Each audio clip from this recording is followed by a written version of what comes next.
Sir నమస్తే అండి, మీ పేరు? నా పేరు సుబ్బారావు అండి. ఎక్కడి నుంచి వచ్చారు సార్ మీరు? చిలుకూరు ఇబ్రహీంపట్నం మండలం మైలవరం నియోజకవర్గం. ఏంటి సార్ అసలు ఎలా అనిపిస్తుంది? అమరావతి పునఃశంకుస్థాపన కార్యక్రమం అంగరంగ వైభవంగా జరుగుతూ ఉంది కదా, ఏంటి సార్ అసలు ఎలా అనిపిస్తుంది? అమరావతి రాజధానిగా నేను వర్ధిల్లాలని, హైదరాబాద్ నుంచి అభివృద్ధి చెందాలనేది మా కోరిక. ఐటీ కంపెనీలు కానీ విద్యా సంస్థలు కానీ అన్ని రావాలని ఇక్కడికి మా కోరిక. గత 5 ఏళ్ళు ఎలా ఉందండి పరిస్థితి ఇక్కడ? 5 ఏళ్ళు చెప్పుకోవటం సిగ్గుచేటు. ఆంధ్రప్రదేశ్ తిరోగమన దిశలోకి వెళ్ళిపోయింది. ఒకప్పుడు వస్తే ఎంత బ్రహ్మాండంగా ఉండేది, ఇప్పుడు మళ్ళీ ఇప్పుడే కొంచెం దశలో అవపడతా ఉంది. ఇంకా ముందు ఇంకా మరిన్ని కంపెనీలు రావాలి, అన్ని డెవలప్మెంట్ కావాలి. ఈ పునఃశంకుస్థాపన కార్యక్రమానికి జగన్మోహన్ రెడ్డి గారికి కూడా ఆహ్వానం పంపించడం జరిగింది. ఆయనేమో నిన్నే బెంగళూరు వెళ్ళిపోయిన పరిస్థితి. ఏంటి సార్ అసలు ఆయనకి ఇష్టం లేదంటారు? కావాలి అభివృద్ధి, డెవలప్మెంట్ కాదు ఆయనకు విధ్వంసం కావాలి. ఎడం చేస్తే ఎంగిలి మెతుకులు ఇసరాలి, కుడి చేత్తో దోసుకుపోవాలి. ఆయన అదే ధ్యేయం. ఏంటి ఆయనేమో మరి ఒక బిల్డింగ్ కడితే అభివృద్ధి జరగదు, ప్రజల స్థితిగతులు ఈ రోజు ఎలా ఉన్నాయి, రేపు ఎలా ఉన్నాయి, అదే అభివృద్ధి అని చెప్పి ఆయన మాట్లాడుతున్నారు. ఏం లేదు, అదే చెప్పట్లా. ఎడం చేతి ఎంగిలి మీదకి కుడి చేతితో దోసుకుపోయింది, అదే ఆయన డెవలప్మెంట్.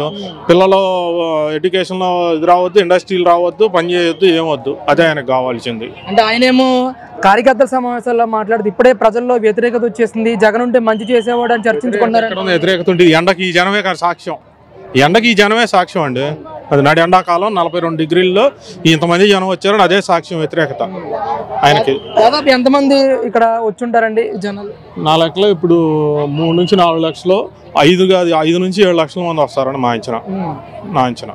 అది ఏంటండి ఈ పునఃశంకుస్థాపన తర్వాత ఎలా ఉండబోతుంది అంటే రాష్ట్ర పరిస్థితి కానీ అమరావతి ఏళ్లలో జరిగినటువంటి దౌర్భాగ్యం ఇప్పుడు జరగబోయే డెవలప్మెంట్ సాక్ష్యం ఈ జనాభానే. అంతే బాగుపడబోతుంది. ఇండస్ట్రియల్ గా ఏదైనా కానీ, పరిశ్రమలుగా కానీ.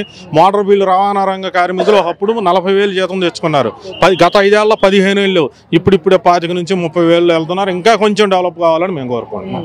అంటే మీరు గతంలో అంటే 2019 నుంచి 2024 మధ్యలో ఎప్పుడైనా అమరావతి వచ్చారా? వచ్చాను. ఎలా ఉందండి? అన్ని కంప చెట్లు పక్కనే ఉన్న విట్టి యూనివర్సిటీకి వెళ్ళడానికి అన్ని కంప చెట్లు బూడికిపోయి ఉన్నాయి. ఇప్పుడు బ్రహ్మాండంగా రోడ్డు అవపడుతుంది. కట్ట మీద ఉంటే చక్కగా చూసుకుంటూ వస్తున్నాం దారి.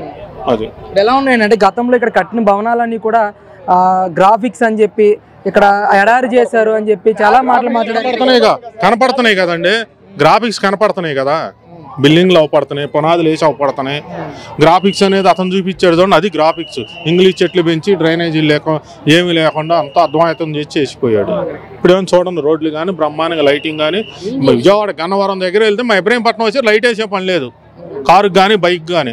అంత నీట్గా ఉంది. ఒకప్పుడు ఏం లేదు, చీకటి ఉన్నట్టుంది, మళ్ళీ ఇప్పుడు పట్టపగలు ఉన్నట్టుంది నైట్ వస్తూ ఉంటే. అది అంటే ఒక రూపు వచ్చిందంటారు అమరావతికి. ఇప్పుడు ప్లాట్ఫామ్ అయిపోయింది.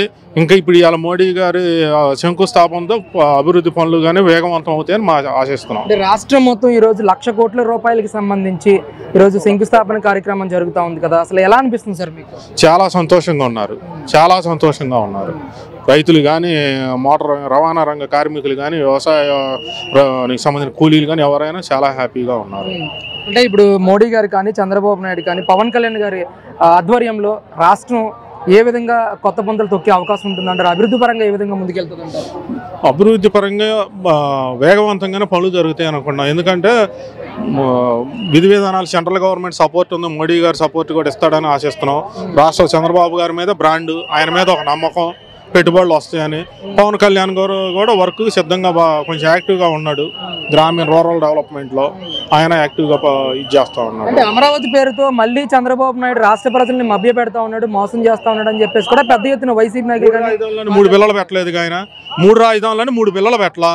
ఇప్పుడు ప్రజెంట్ మరి అప్పుడు మోసం చేస్తున్నాడో ఏం చేస్తున్నాడో చూస్తే తెలుస్తుంది. ఇక ఆయన వచ్చి చూస్తే, ఇంట్లో కూర్చొని భారీ గడ్లు పెట్టుకొని వస్తే ఏం అర్థమైతే వస్తుంది, రోడ్డు మీదకి వచ్చి చూస్తే తెలుస్తుంది.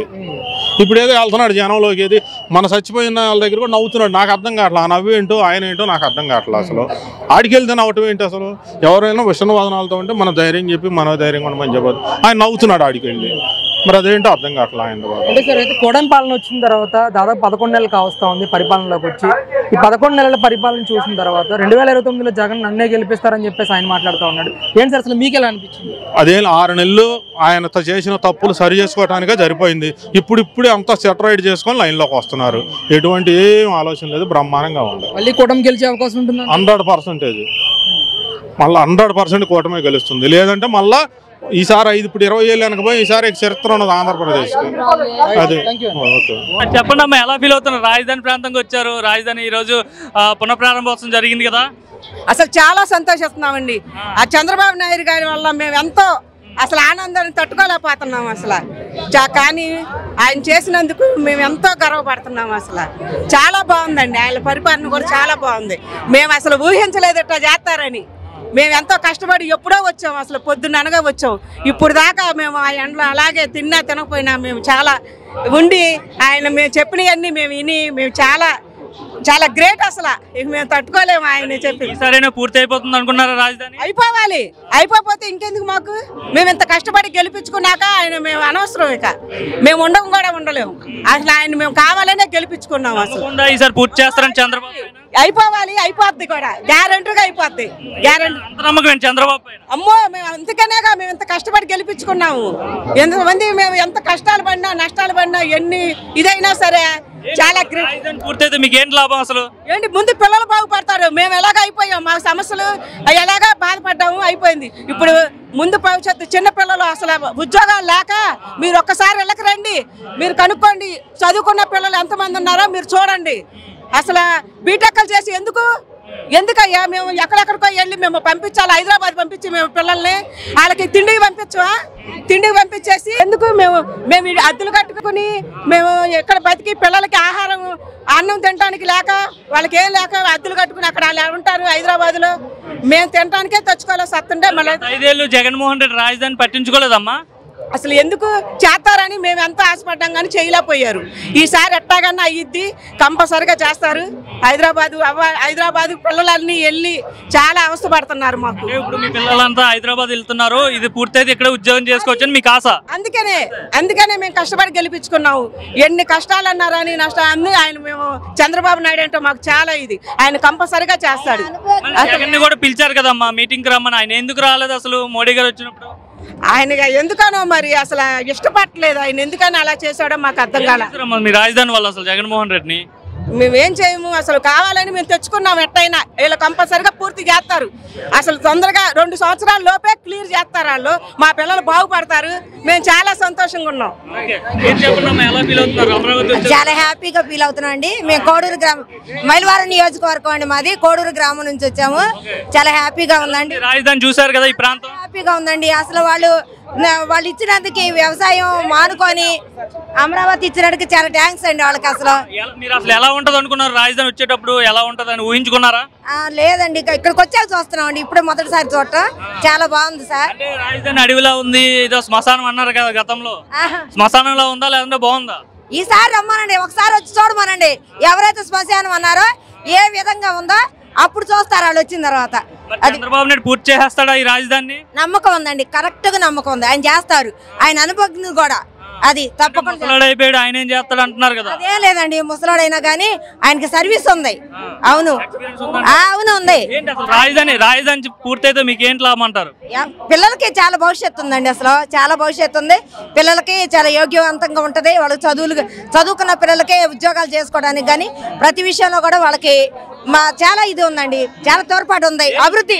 మీరు స్వచ్ఛందంగా వచ్చారా లేదంటే డబ్బులు ఇచ్చేమని తీసుకొచ్చారు? మాకు డబ్బులు అనేది ఏమి లేదు, స్వచ్ఛందంగా వచ్చాము సార్. స్వచ్ఛందంగా వచ్చాం.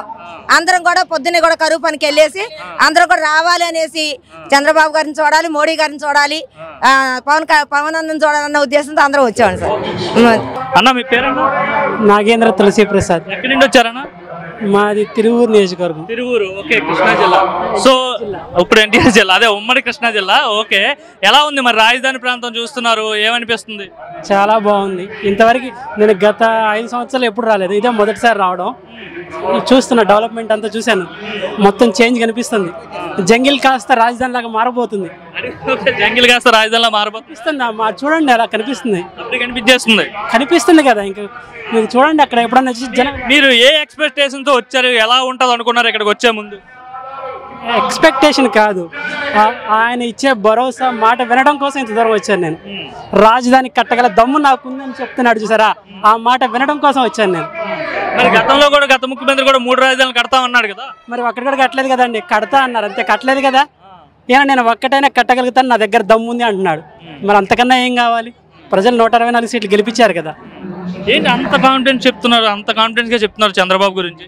చూసాం కదా, గతంలో హైదరాబాద్ కట్టాడు, అమరావతి కూడా కట్టగలని దమ్ముందని చెప్తున్నాడు కదా. ఇంకా మనకి ఏమైనా కావాలా? చూసాం, రోడ్లు వేస్తున్నాడు, పింఛన్లు ఇస్తూనే ఉన్నాడు, గ్యాస్ కనెక్షన్ ఫ్రీగానే ఇస్తూనే ఉన్నాడు, అన్నీ చేసుకుంటూనే పోతున్నాడు. ఇంకేం కావాలి మీకు? మరి మోడీ గారు వచ్చారు కదా, ఏం చెప్తారు మోడీ గారి కోసం? మోడీ గారు అంటే ప్రైమ్ మినిస్టర్, బట్ ఆయన గారికి మన చంద్రబాబు గారి సపోర్ట్ ఎలాగూ కావాలి క్యాబినెట్లో. సో ఆ ఇద్దరు కలిసి మన రాజధాని ఏ క్లాస్లో కట్టబోతారని నాకైతే అర్థమవుతుంది. ఓకే, ఓవరాల్గా ఎలా ఉంది 11 నెలల పరిపాలన? చాలా బాగుంది, చాలా బాగుంది. ముందు ముందు ఇంకా మనం చాలా చూడబోతున్నామని అయితే అనిపిస్తుంది నాకైతే.